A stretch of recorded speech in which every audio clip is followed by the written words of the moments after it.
All right. Well, that was our intro. Welcome, everybody, to All Angles Boxing and Combat Sports Channel. Today, like we promised, we bringing you live Coach Julian Chua, which is prodigy of Freddie Roach. And the young man is just up and coming, and he's trained a lot of people. He's been in the Manny Pacquiao camps. He's come from Indiana. And now what we want to do is we want to turn around and introduce you to Sicario, which is Silvestre Quinones. We've had him on the show before. We're going to have him on quite a bit. Silvestre, what's going on in Texas and your side of the world? Oh, not much. Just working hard and training every day. All right. I see you now. You're getting ready to announce a date for your fight, right? Yes, sir. It should be early November. All right. Early November. Well, we're going to wish you luck on that and a good camp. And then I myself, Dave Trujillo, coach and director of House of Pain here in Southern California, Temecula, California, actually. But we're waiting for a couple of hosts to come on board. But while we are, we're going to go ahead and start interviewing Coach Julian Chua. So, Silvestre, do you have any questions for Coach right now? Man, how young are you? That's a very good question for me. I'm 31 years old. Wow. That's fantastic, man. Now, you made your way out here by the way of Indiana. Is that correct? Yeah. Yes. I fought in the amateurs there, and that landed me an opportunity to move out to LA and train out here. And I was doing that actually at Wildcard with Freddie and a couple coaches. Eric Brown worked with me for a long time, and then I just basically, long story short, found my way to training. So I'm very grateful for those experiences, and wouldn't trade them for the world. I'm very happy with what I do now. Wow. Now, from what I understand too, and I watched a couple of your YouTube interviews and videos, and man, I'll tell you, sure are an inspiration, especially to young coaches.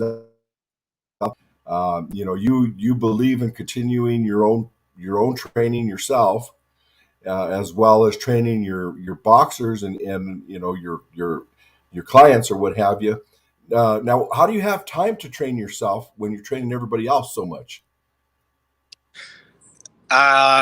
Just routine and discipline. Like I just feel like when you have to really force yourself to you really need to force yourself to be a priority.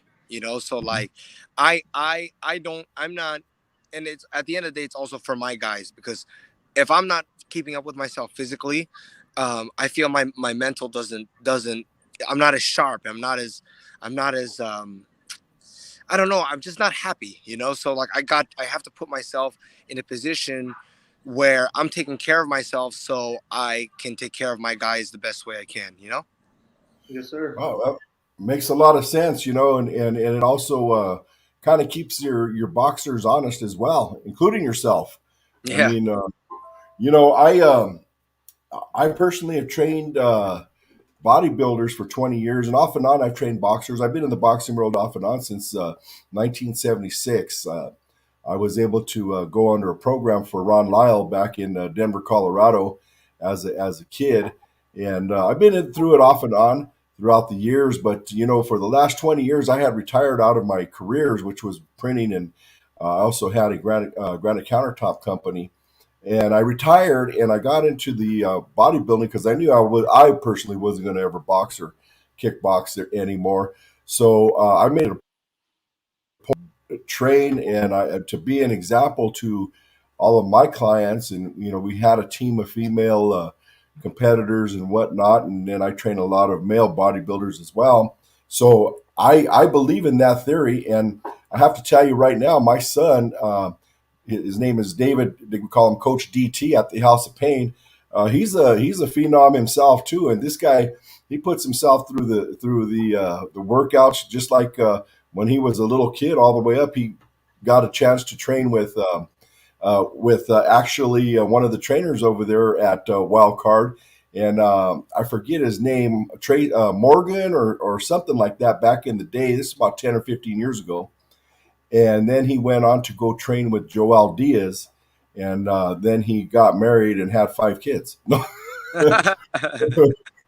But he still trains today, so I admire that about you. I admire that about him, and of You course, know, I know with Sylvester can I don't appreciate it. I don't really do much boxing training anymore. The boxing training I do now is more tape study. So like I try to further my knowledge in boxing through, I mean, everything and anything, whether it's watching fighters train, finding clips of old great trainers. Like, I mean, I learned a lot from Freddie, but there's a million styles, and there's no one that's perfect. So I've watched everything you can on Emmanuel Stewart, Teddy Atlas. I really, I look up to, I really like Lomachenko's dad. Even the Floyd Mayweather Sr. And then on top of that, then I watch the fighters. I just tape study. I tape study a lot. That's more of like where my evolution in continuing to be a better boxing trainer comes from. I actually do a lot more like Wow, Olympic lifting stuff for my own body. You know what I'm saying? That's more what I've been into for training. wow, that's fantastic. Now, how many years have you been there? You guys started Wild Card West, right, in Hollywood? Yes, that's where I started. I started as a coach at a place called Wildcard West in Santa Monica. Oh, Santa Monica. Okay, how many years have you been training there? Okay, so I trained there. My last fight was 2012, and then I, I was actually getting ready to turn professional, and I fractured my hand again, and after that fracture, I was actually planning on going home. I had a big reason why I stopped boxing. I kept fracturing my hands, and so I was actually going to go home and go to college. I was about to go back to Indiana, just give up on boxing in general. I was just over it. Like, it was heartbreaking, and Yes, and imagine. uh, Freddie actually, when I came to the gym, I was actually going there to tell him like I'm going home. Like thanks for everything.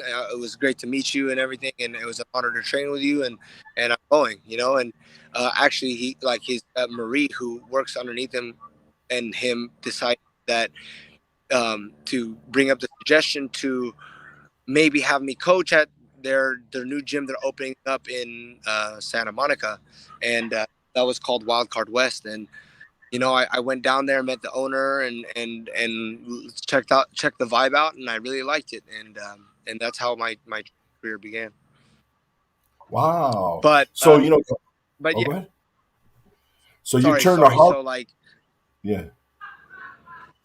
So like So, I went to yeah, I went to Wildcard, or I went to Wildcard West for. I'm so bad with like year spans, but I went to Wildcard West for a couple years.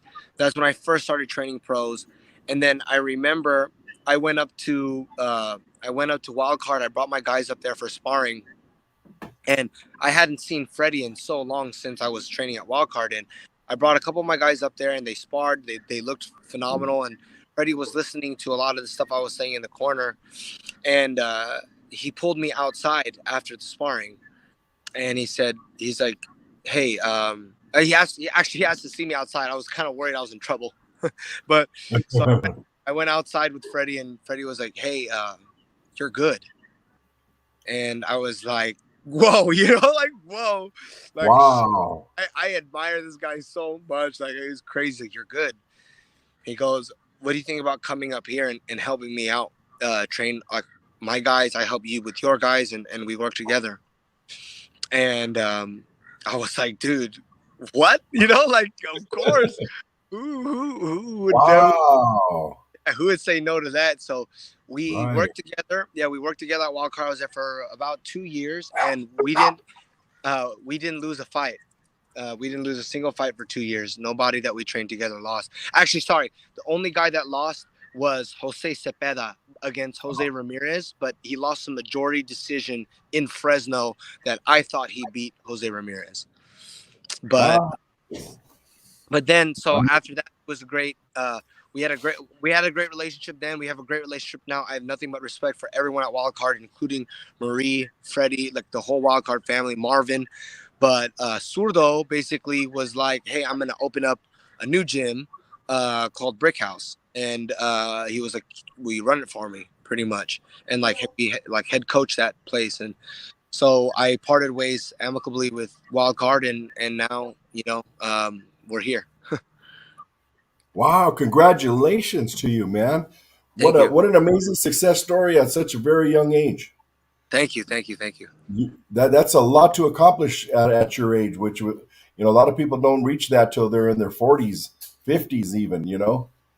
Well, I think I'm lucky also that I had like the right guys come. Like, dude, coaches are important, but I guess it's good on me that I always believe in my guys. Like, I don't care what the paper looks like, what everyone says. I always believe in like our team, and that self belief in myself and my guys and everything, like that got us to win a lot of B-side fights. Actually, I had one with Kayana Rain. She was one of Caesar's guys. It was a girl, and she came to me. She was like almost 50 or something like that, and she was like, "Will you train me?" And she'd fought mixed martial arts, kickboxing, boxing, and she had never won a bout yet. And I trained her for a fight, and she outboxed this girl and beat her, and it was her first win. And I still I love that memory, and I've had like a lot of high caliber fighters, but that one sticks in my mind forever. What's up, guys? What's up? And Julian, what's up, brother? How you doing, man? What's up, man? Thank you for being out here. I remember that, and I remember that day. I after the fight, cause see the thing about Kayana, she's an MMA fighter. She's part of the. I'm with Black House Boxing, and MMA is huge. It's bigger than boxing, right? So they tell me there's this girl that wants to fight. Help her out. So I help her out. So I started helping her out, and I'm thinking she's a banger. She's an MMA fighter. What are MMA fighters? MMA fighters are bangers. So I take her to a Mexican style gym where they teach her, banging, the art of banging, and that's an art in itself. But we try to make her this like, oh, go on there and just throw punches and put pressure nonstop. And then after a while, she herself found Julian. How you guys hooked up, Julian, I don't know. But I remember her calling me, telling me, I got a coach. I'm not going to go back to the Mexican style guy. A good friend of mine, Yukita, who's a great coach. He's like, I want to go with a new coach. And I was like, whatever you're comfortable with. She's older than me. I'm not going to tell her what to do. So she chose to go with Julian. And so like, that's all good. As long as you're happy, as long as you're training, you're good. We did that fight, Julian. And I remember I give him all the credit in the world because he saw something that I didn't. He's a coach. He won that fight of making her box, which I didn't think she could do. And she did it beautifully. She won that fight. And after that, I gave him all the respect in the world. And at that point, I thought this kid is going to be one of the better coaches. Best is tough because you got to prove yourself to be the best, right? But one of the better coaches in the game. I knew he was going to be it at some point. This soon, I didn't know, though, Julian. I didn't know you'd be there this fast, brother. Congratulations to you on that. Thank you. And honestly, I'm not even looking. It's funny because like I'm not even looking to be the best. I'm just looking to be good enough that my fighters like have someone that has their back every single day. This shit is not about me at all. I care about them. I care about them. Like wholeheartedly, I care about them. So like I think for me, the best is just an opinion of people, like whatever, I just want my guys to win. That's it. My guys and girls, I want them to win. That's it. Well, that's to be admired, in today's age, being, in the new up and coming coaches and whatnot. They still have a lot of the seasoning, which needs to be done is all about, should be always about their boxers or always about their members or clients or whoever. When they make it about themselves, it becomes highly noticeable, especially in their boxers game. You can see it that sometimes they'll push their fighter to do something they shouldn't be doing or going into a fight they shouldn't be going into too prematurely or whatever, because the coaches want the knowledge, or not the knowledge, but they want the acknowledgement, I should say, and not the boxer. So I admire that statement from you. That's appreciated by all of us old schoolers. I mean, like, if you think otherwise, I feel like you're fucked up. If you're a coach, makes it about you, yeah, you're kind of fucked up, you know. Yeah. Then it should just be you in the ring and not anybody else. If it's Right. about you, Right. right? So tell me something. Go ahead, Caesar. Go Sorry. ahead, Dave. No, go ahead. I was asking a question. Go ahead. I'll follow it up after. Okay, so I wanted to ask now. Do you have a team of trainers operate over there with your boxers? Yeah, I mean, we have like a great group of guys over there. Former world champion Brian Valoria, he's there with me. We work together closely. And like I said, this guy was multiple time world champion. I'll listen to anybody. Will I absorb, or will I take what they say to heart? Not always. I'm smart enough to like discard what is foolish and what is not, but my ears are always open. And like with someone like Brian, who has experienced so much in there at the highest level, like I'm blessed to have him around, that to like, wherever I'm making mistakes, if I am making mistakes, or if I'm, or if he, or not even mistakes, more like perspective, I'm grateful to have him around for that. And he's getting into coaching, and he tells me all the time he's grateful for, like, sometimes the best fighters don't always make great coaches, and he wants to become a better coach, and he appreciates that. Like, I mean, I've been in the coaching game for longer than him, and he's but basically we complement each other well. There's another man named Joey Figueroa. He's a great coach. He's learning. He was more of like in the quiet circuit, but then he's been really hungry to train fighters. So he's starting to get a stable of guys. And then lastly, there's a new coach. He's kind of becoming my right hand, like my assistant coach. His name is Josue Romero. He was just like, I think he was kind of more like in the fitness industry at first, but he likes boxing. He's willing to learn. He doesn't have an ego about stuff, and and he at least for now, I've only worked with him for a little bit of time, but he seems like his intentions are good, so I think I'm just like, God has blessed me with a really good group of trainers there. That is awesome. I understand, being a head coach and a director of our gym, House of Pain, Southern California, what it's like to have to go trainers and coaches that have the same mindset and the same focus and the same dream as you have to bring your boxers along. So that's good. I'm glad that's came together for you. Obviously, it shows. I mean, your boxers are amazing. So Thank you. Kudos to you and your team. That is awesome. Julian, are you younger than Zurdo? Because no, I'm like a couple months older. Okay, I was just curious. Curious. But like, how has that been working with him? I mean, I know Zurdo. I know his English is not the best. He speaks it. I mean, I know he's gotten better over the years, but I mean, there's got to be some kind of a little bit of a I don't want to say difficulty, but a little bit of a challenge there. My box Spanish has gotten pretty good. Like well, it's simple, like izquierda, like cuerpo, like whatever, like piernas, like move your feet, like we have our things, like disciplina, like when he gets to the ropes, like don't linger too long, like mueve la cabeza. I know how to like get whatever I need to get out, just like, but even that, he like, the biggest thing is like he trusts me, like he trusts my eye, and I just know because of how he like looks at me in the corner, like he just trusts what I have to say. And when and I can do it in English too. I just like, I do it out of respect for him to try to do it in Spanish, but our like it's weird. I'm the same age or younger or than a lot of my guys, but like, which is weird because I always want younger or than a lot of my guys, but sorry about that. No problem. Sorry, okay, yes, I'm getting a little bit of feedback here. Okay. It's funny that it's replaying back to us, and it should not be doing that, but that was weird. Yeah, Sorry no, about that. We're good to go, guys.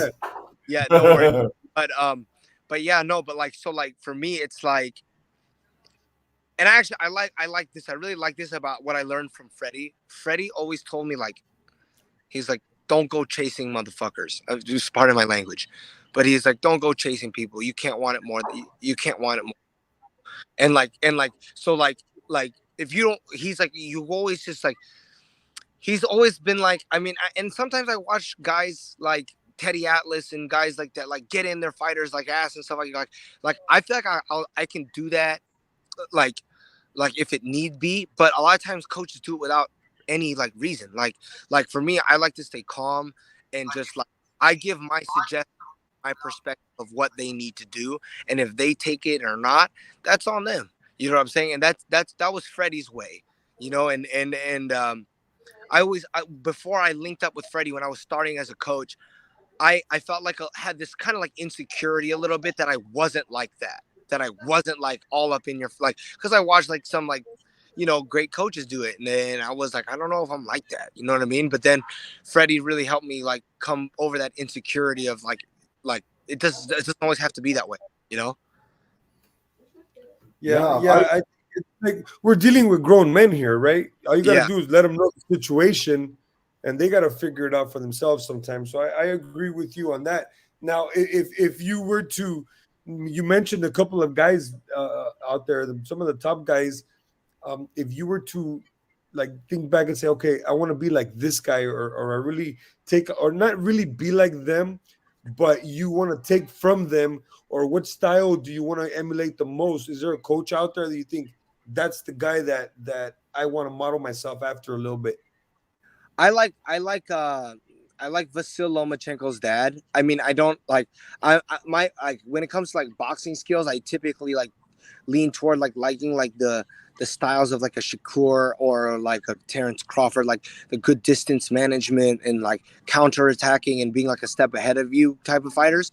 But when it comes to like Vasil Lomachenko's dad, he thinks outside the box. He has them do stuff, and I get what he's doing. Like, and that's, I think that's a big problem with a lot of old school ways. Like, look, like for me, like if you have a lesson that you're trying to get across to your boxer and the old school way isn't working, it's up to you as the coach to come up with something creative that he will understand what you're trying to do. And I like even like doing the juggling and the math problems and stuff. The hardest thing to do when you're fatigued, beaten down, maybe lost around, maybe down on the cards, is stay fucking focused, you know. And like all this focus training, I get why they juggle, I get why they do these problems, I get why they do the shoot board where they're doing the numbers, peripheral vision. Like they think further than the classic, oh, speed, power, like head movement, like they're thinking further, you know. And he came up with his drills. He came up with what he wanted to do creatively to get his boxers to understand what he wants from them and how to improve them. I feel like a lot of coaches, which is sad, like they stop evolving because they let a lot of people tell them, oh, that's stupid, or oh, that doesn't work, or Julio Cesar Chavez never did that, or you know, like don't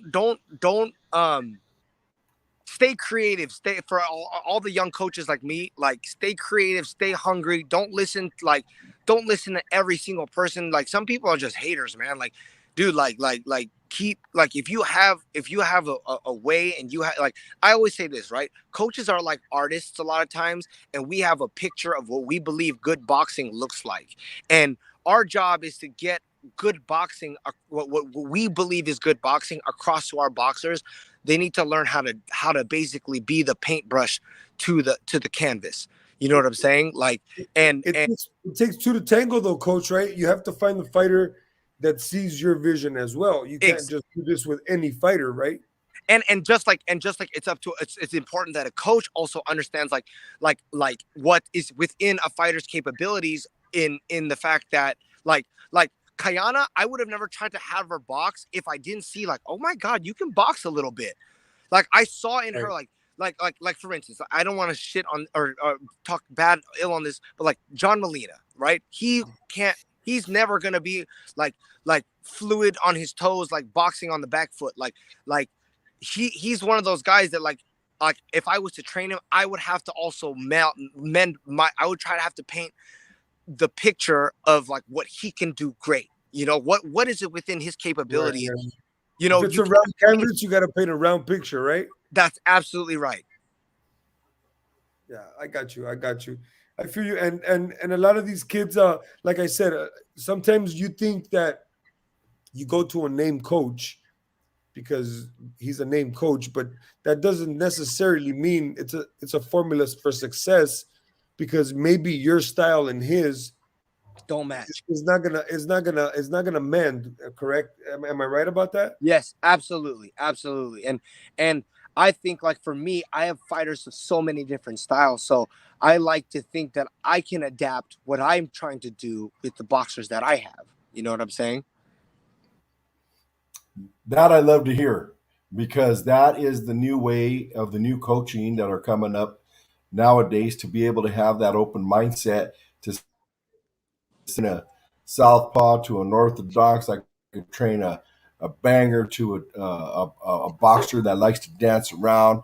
I like to give angles to a boxer or to a banger that's on the inside, teach them how to box on the inside instead of just coming straight forward. I can appreciate that.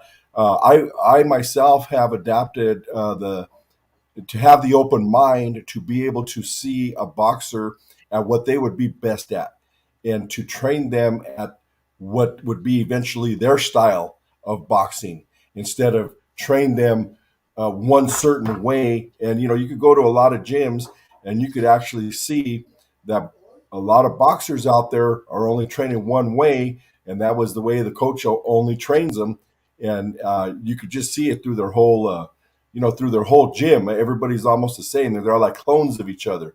Right. Where you walk into the new way of training and you walk into the gyms and you got your bangers, you got your boxers, your dancers, I mean, they're all over. So I really appreciate that because that open mind is a beautiful thing It is, nowadays. and I'll tell you one thing, guys, is that I noticed as well. MMA has brought a different angle into this whole equation as far as two different things. One is they brought a whole different perspective to a fight because these guys are not exactly bangers, they're not exactly boxers. They have their whole different style that they bring to the table that has turned boxers into a little bit more of like, oh shit, I got to fight now. I'm not here just to box because these guys bring a fight aspect to the game. Yeah. And two, the MMA fighter, the mentality that they bring is completely different than a boxer. Yeah, rough. And I think sometimes it seeps over into boxing now, which is in turn making boxing a lot more entertaining, I think. No, yeah, you're absolutely right. Like a lot. I train an MMA fighter that I've had him spar with Zurdo, David Benavidez, like all the, and he holds his own. Like his name is Marvin Vittori. He actually just lost to Robert Whitaker. It was a good fight, but he yeah, like he these a lot of these MMA fighters they're getting better at our thing, you know. So like I think But in you're a different way, right? In a different way, like in yes, their own way.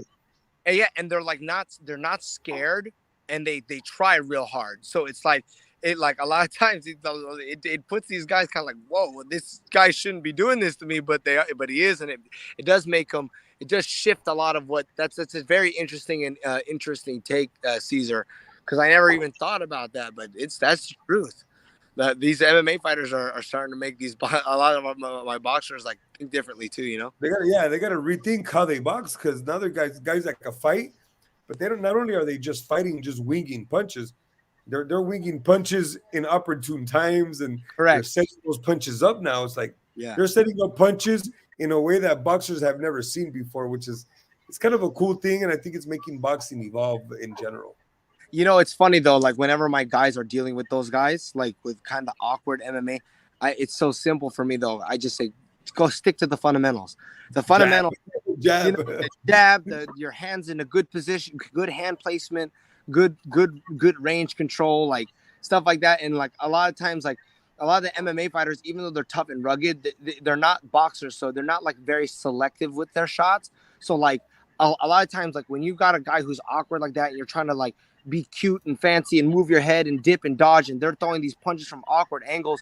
Dude, like just keep your hands up, and like it's not like he's got like this the punch selection that Canelo has, like touch the touch the right uppercut, left hook to the body. Like, he's not like manipulating your guard. He's just winging them. So like if you stick to the fundamentals, like just good tight guard, you don't got to do anything special. Just box. It typically ends up going. I mean, so far it's always gone our way. It should, right? It should go in their favor. It should, yeah. We have an amazing trister. He used to be formerly with the Brigada Elite, and it was all boxing and Muay Thai. And he's been on board with us for 2 years, and we've been friends for over 20-something years. And he has brought the Muay Thai guys in, and we cross spar weekly, daily and weekly. We probably up to 2 to 3 times a week we'll cross spar. And I'll tell you what it does. It sure does keep your boxers honest. Because it teaches them to hold them guards up, like you're saying, and it teaches them to adapt to all kinds of different angles and styles that these guys bring to the table. So I can also appreciate that approach as well. And I'll tell you what, it's teaching these boxers that there are tough, hardcore people out there other than just boxers, and it kind of keeps them humble and balanced. I mean, if you've ever wrestled before, that's a hard sport. Like wrestling, the hardest, dude. I wrestled in high school. Like wrestling is rough. They always said like if I was in a street fight, and I've been involved with MMA, with martial arts for a very long time, and I can hold my own. I like to say I can hold my own, but I would never love to see a wrestler in a street fight. Yeah. These guys are. I don't care what a wrestler will grab you, put you on your back, and you're never getting up, regardless of the martial art you know. Yeah. That's where you learn how to fight. Those guys are another level. But listen, real quick, I got to do a little shout out here. We got quite a bit of people here that are jumping on board. We got Jorge Alatorre Villalobos, Menas in Guadalajara. Saludos to you, Jorge. We got Eddie Rodriguez Sr., the matchmaker. Welcome, Eddie. Thank you for joining us. We got Roland Martinez, a real good friend of mine in the bodybuilding world. This guy has won so many championships. Thanks for joining us. Roland, appreciate you, my man. We got Adrian Romero, who is an excellent boxer back in Denver. His dad was Monk Romero. Thank you for joining us, Adrian. Hopefully one day we get you on the show. We got my cousin, Troy Rodriguez, is watching from Colorado. Thank you, cuz, for jumping on board and showing your support. Janet L. is watching. Hello, Janet L. Thank you for jumping on board. And Silvestre Sicario Quinones, who was just with us, is having some difficulties. He had to jump on us live through Facebook. Thanks for hopping back on there, Silvestre. Niece, Lita, she's watching. Thank you for watching. Our niece, Linda Hurtado, my aunt, she's watching from Washington. That's up north, not D.C. Thank you for joining. Lee Woodward is watching. Thank you for joining us. And then Sylvester has a question, or says, Coach Chua, good tips. What post-weigh in meals do you prefer up until the fight? I think he's asking what. Yes. I think for me, slow digesting carbs are very good, which means that you digest them for energy later. So like in the morning, I typically like my guys and having like maybe like egg whites, like a nice lean source of protein, and then they will have like oatmeal, because oatmeal is a slow digesting carb. Lunch, like sweet potato. I like to lean off like the red meat and stuff like that on fight days. And then actually a lot of it is like shakes. I really like the pure nutrients from like there's a carbohydrate shake called Vitargo. I like that one. It's pure carbohydrates, and amino acids, just like, and I like a lot of vitamins, B vitamins and stuff like that. But Coach, I have a question. How much do you control what your fighters eat after a weigh-in. I mean, there's fighters out there that they do what they do, and there's fighters that need their hand held, so to speak, kind of like like what you do and make sure what they eat. But which I mean, how much of that do you yourself control? Or what's your style in that sense right there? Well, I have different like calibers of fighters. I have guys like Zurdo who has a nutritionist, and like he's got like a high level nutritionist, and like I have like Cepeda and Regis Prograde who are actually fighting each other, but they have their own like nutritionists. They have their ways, But then I have some some fighters that are like kind of newer in their career, and I'm always with them when it's time to eat. Whenever we try fights, it's not like a vacation for me. I'm here to work. So like when my guys are eating, I'm with them. Whenever they're going, yeah, sleeping, like before I know when they're going to bed, stuff like that, and typically like if I'm like, hey, you should eat this or that, or like if he wants to order something, some of my guys are like, coach, what do you think about this? Should I eat this? Should I eat that? And then I direct accordingly. So if you see a fighter eating something, example, I know that Perro Angulo back in the day used to eat a pizza after the weigh-in.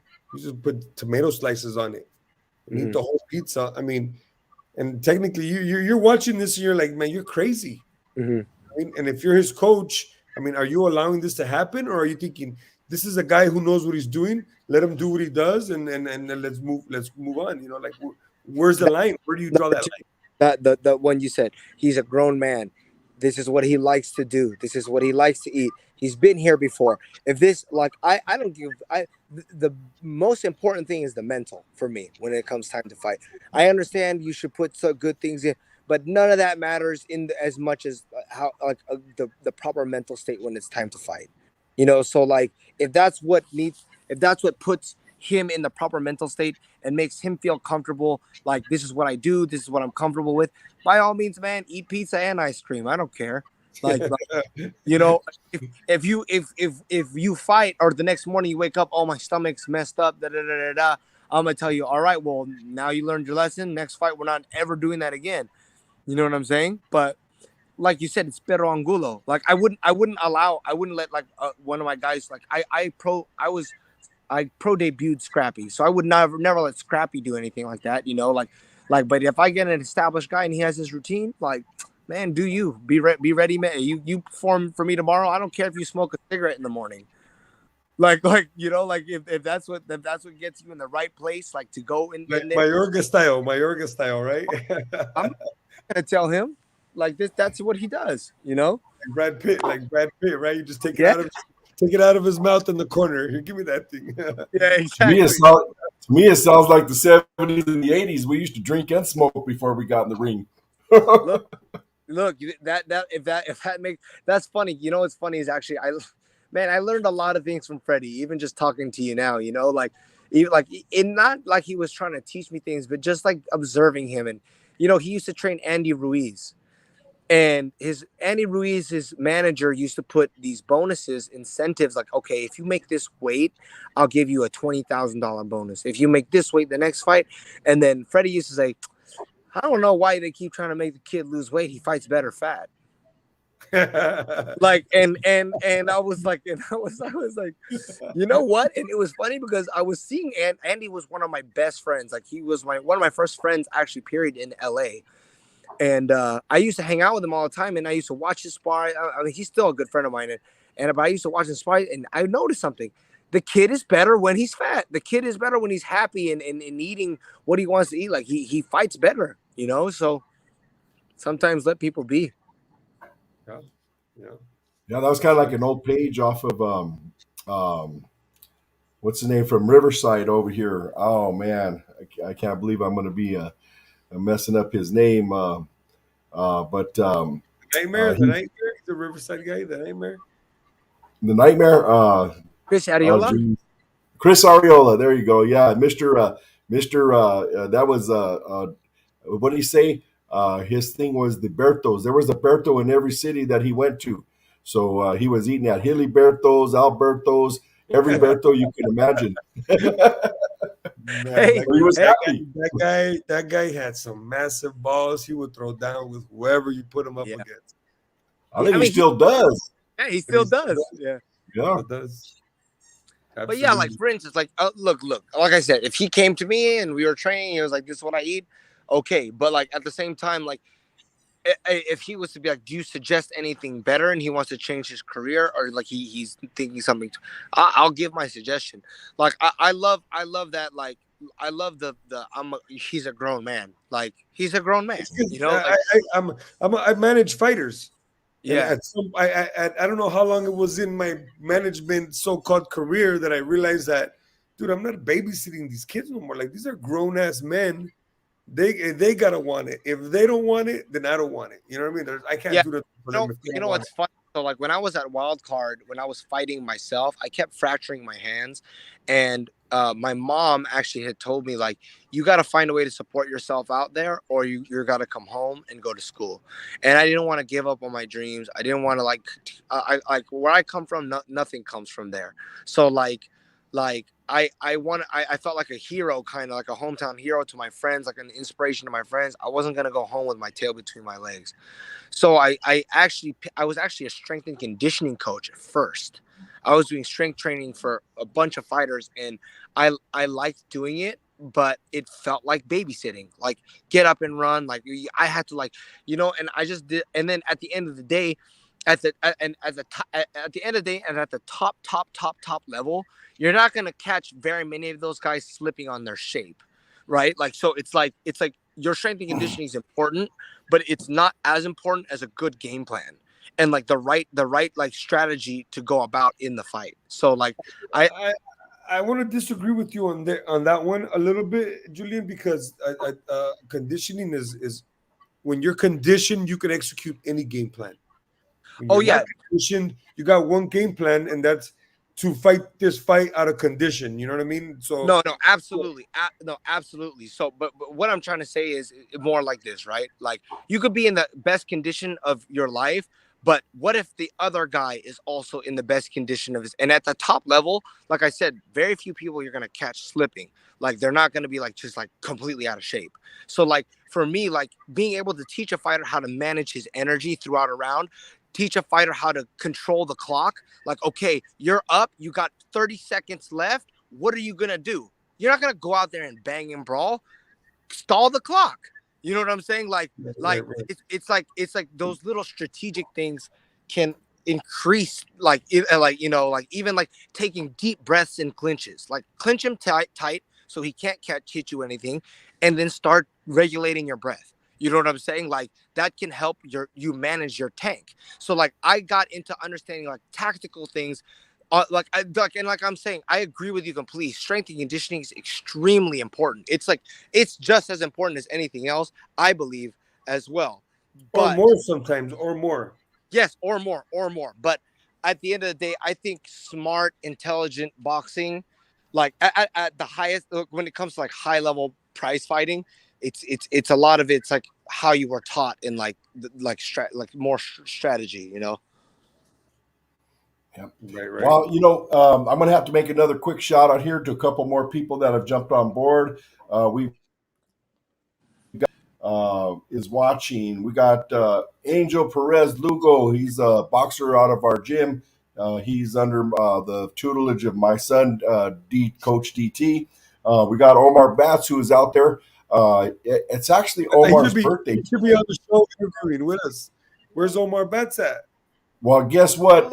Him and his girl had a prior date for his birthday.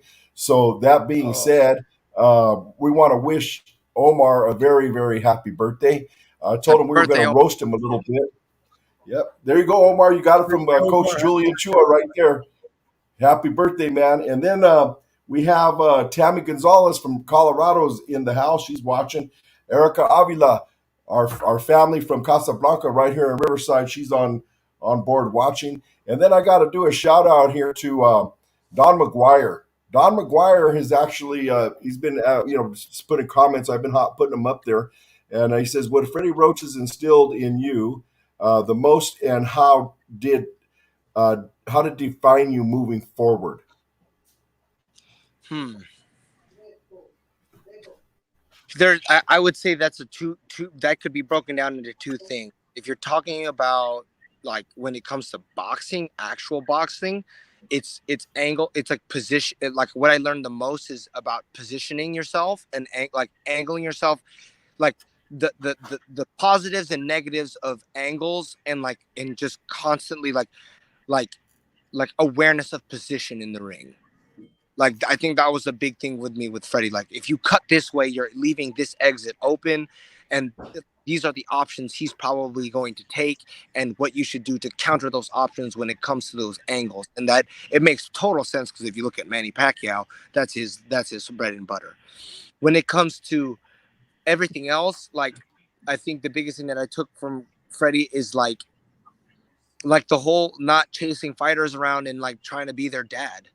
It's like dude, like don't waste your time. Like he used to tell me, like that's what he would tell me. He's like, don't waste your time with that. He would be like, don't waste your time with that guy. He doesn't want it. Don't waste your time with it. He don't want nah. You know what I'm saying? Like I got that No matter how talented they are, right? that's right. That's right. No matter how talented they are. Hey, There's a coach. lot of time that So could be wasted. yeah, absolutely. It's a shame. Sometimes you feel bad for these kids because you could do everything. I always tell them I could do everything for you, give you the best coaches, gear, everything, but I can't want it for you. If you Exactly. don't want it, I can't want it. Yeah, that's the only thing I can't do. You know what I mean? But coach, so I'm gonna go out and ask you a couple questions about this fight you got coming up now, with Zurdo and Bevo. Man, I was a little surprised at the size difference, at least in the pictures, and A unless little. unless Zurdo was standing like on a dictionary or something, he looked like a big dude compared to Bevo, and I thought that was Bevo's strength against Canelo, his size. He's not going to have that strength here. Tell us a little bit about that and about the fight in general. I mean, what you guys got going on there? Okay, so I actually, it's funny because like I actually don't put too much emphasis on size. Like with I understand it was a strength with Canelo. Canelo was small, but a lot of times that kind of like not like what's the right word? That kind of pushes back how good Bivol actually is too. He's not just bigger. The guy is like he's very skilled, and he fought Umar Salimov, very tall guy. Craig Richards, tall and long. He knows how to deal with long, tall guys. He's actually been a light heavyweight his whole career, his whole professional career. Zurdo turned light heavyweight only 3 years ago. So like I said, I don't put too much emphasis. I'm not saying that like we don't have an advantage, and I'm planning on using that advantage, but at the same time, I'm not basing all my I'm not putting all my eggs into the basket of him being bigger, like I'm my plan without giving it away is I want to be everything that they're not expecting. That's all. I like that. In 2015 or 2016, it was at the Manny Pacquiao Timothy Desert Storm fight at the MGM Grand. I actually got to see Zurdo fight Arthur Abraham, who used to be part of the Super Six Yes. uh, back in the day. And when this is the first time I seen Zurdo live, and I was impressed by his heart before, but when I saw the dog come out of him against Arthur Abraham, and man, I tell you what, it took me back to a fight back in the day when it was real deal Holyfield against Michael Dokes. I believe it was on a Tuesday night. Saw that USA. fight. You remember that fight? Yeah, That fight was a he knocked him out cold. bang out brutal battle war, man, at light heavyweight. And of course, Holyfield knocked him out, and Zurdo came out on top.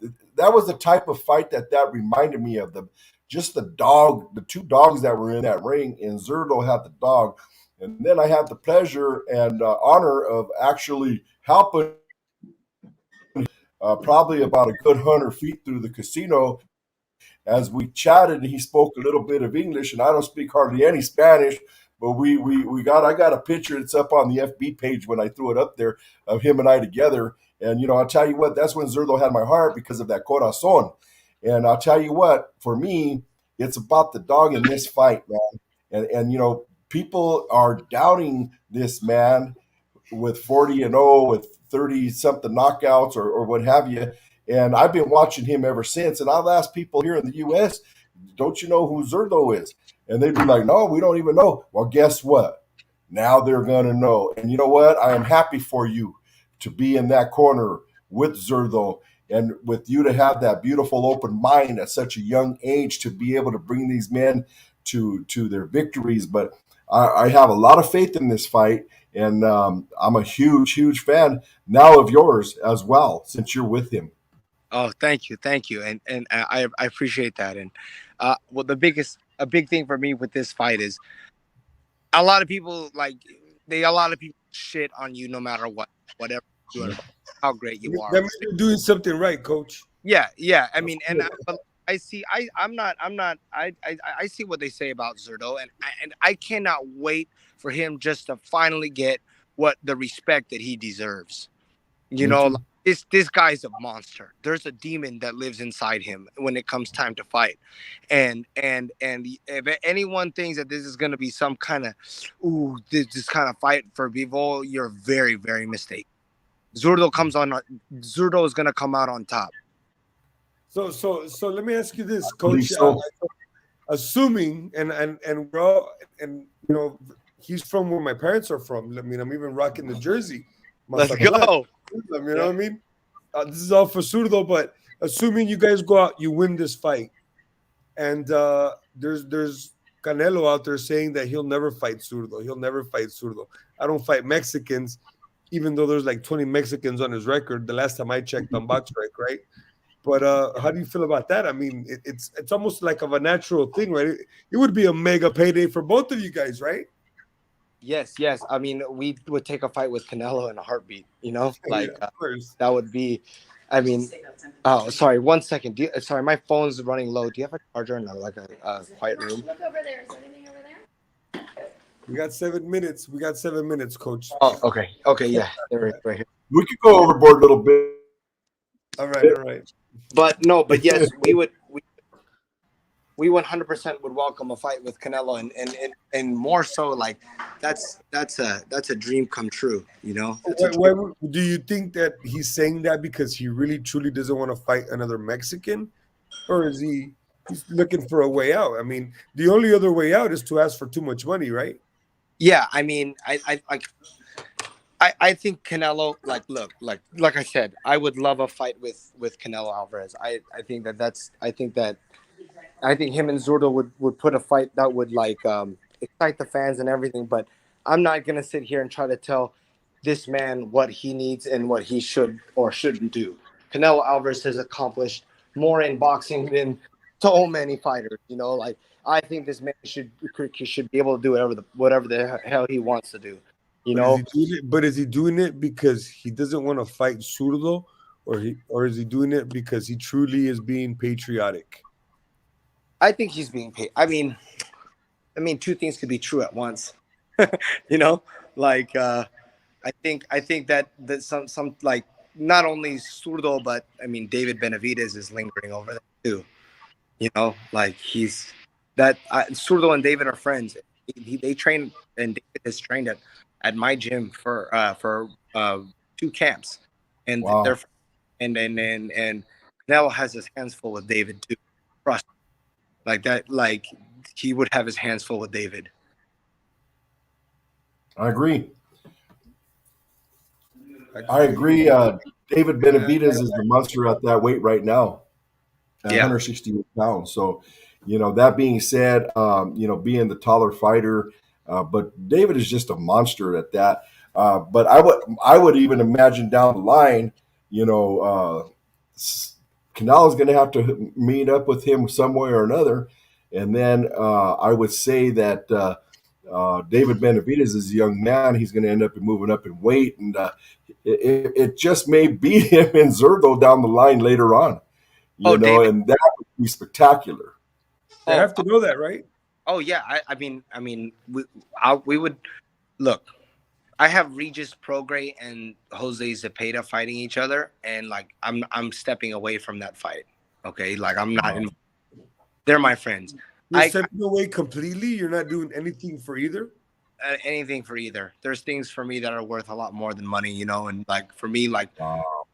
friends are like I mean, look, I take a lot of pride in my work, and I know what both I have a good. I've spent enough time with both guys to know what their strengths and whatever weaknesses they may have, and I'm just not like ratty. I'm not ratty like that. I'm not sitting there. Oh, he struggles with this. Oh, you know, like dude, that's my friend. You know, like I'm not doing that. You know? Snitches get stitches, right?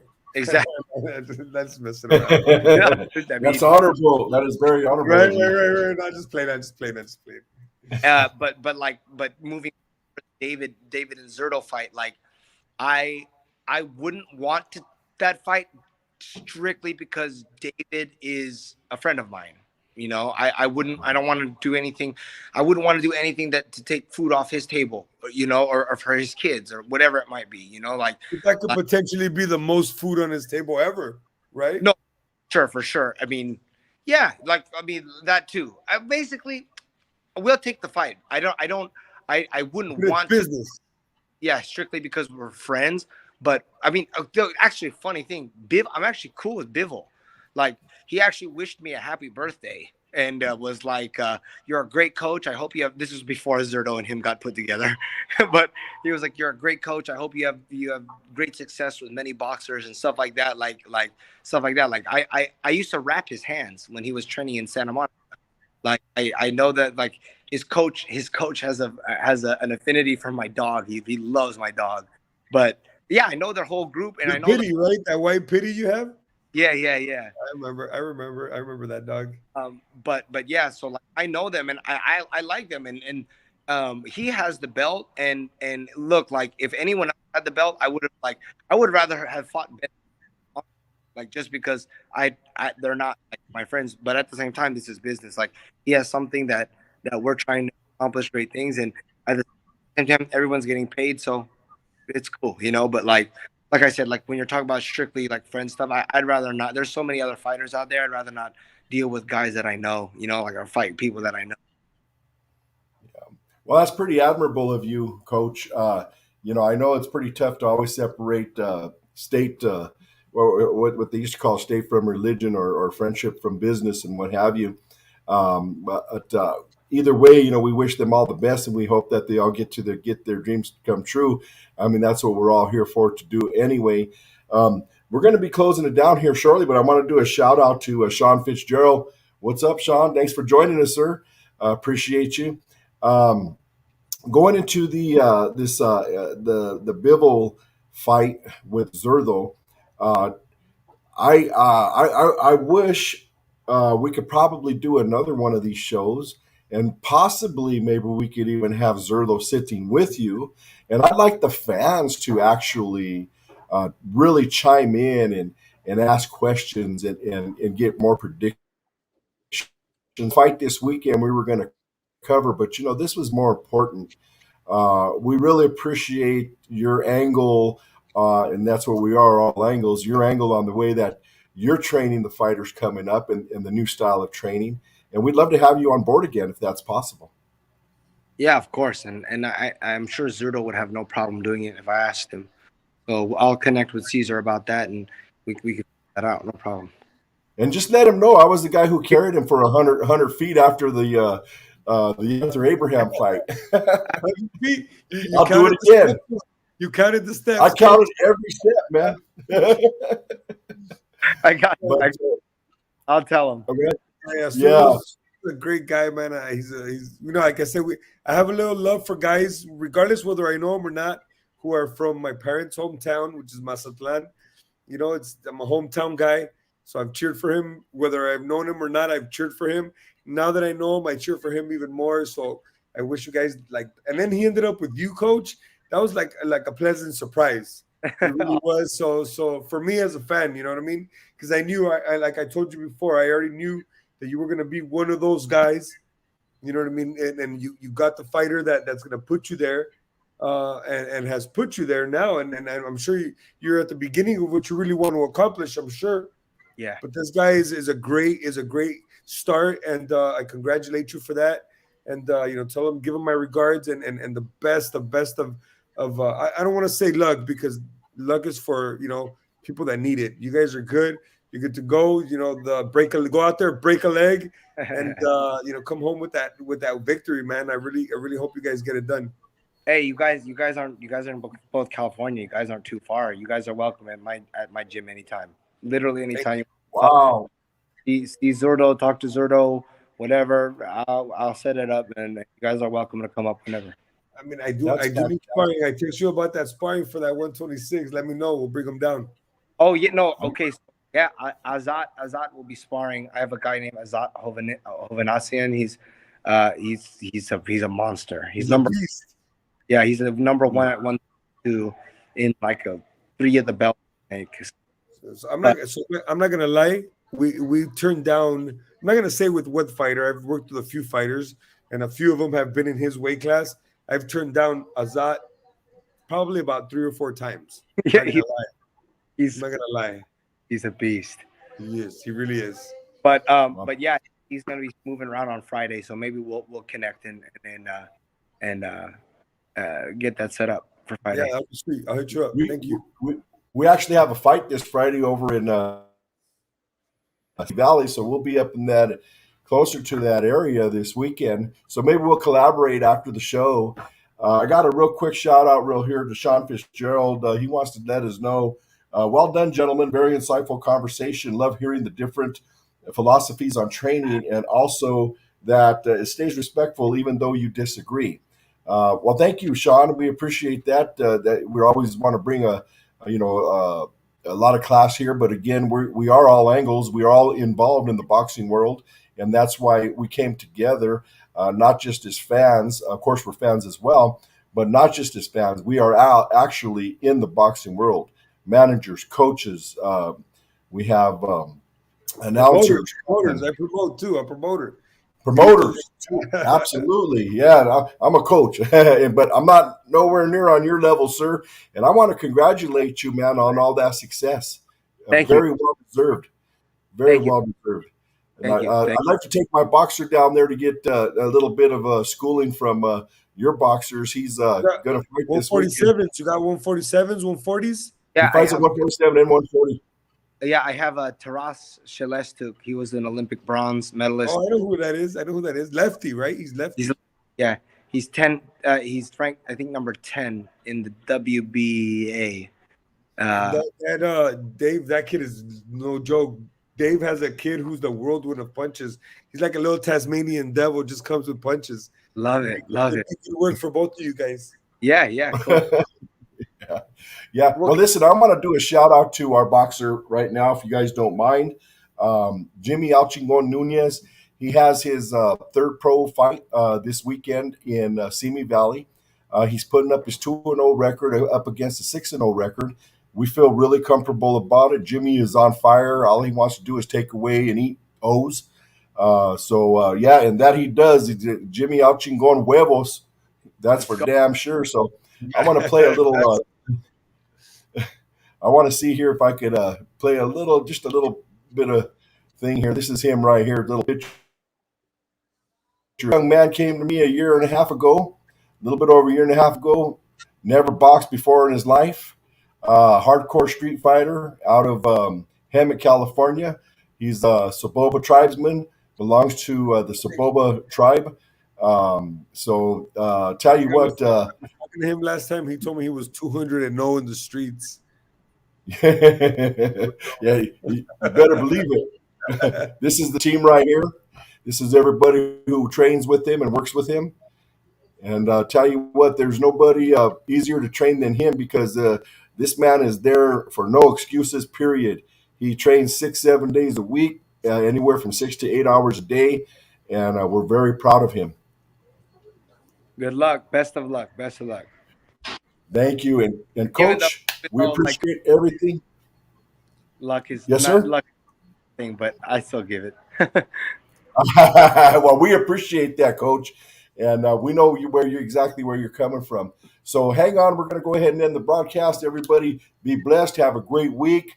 Look for us next week. I think we're going to bring Jimmy on board if that's possible. It's depending on how he feels. But anyway, ciao for now, Boxing World. Appreciate all Angles fans, and we'll be back. Thank you, Coach. Don't come off. We're going to just end it now.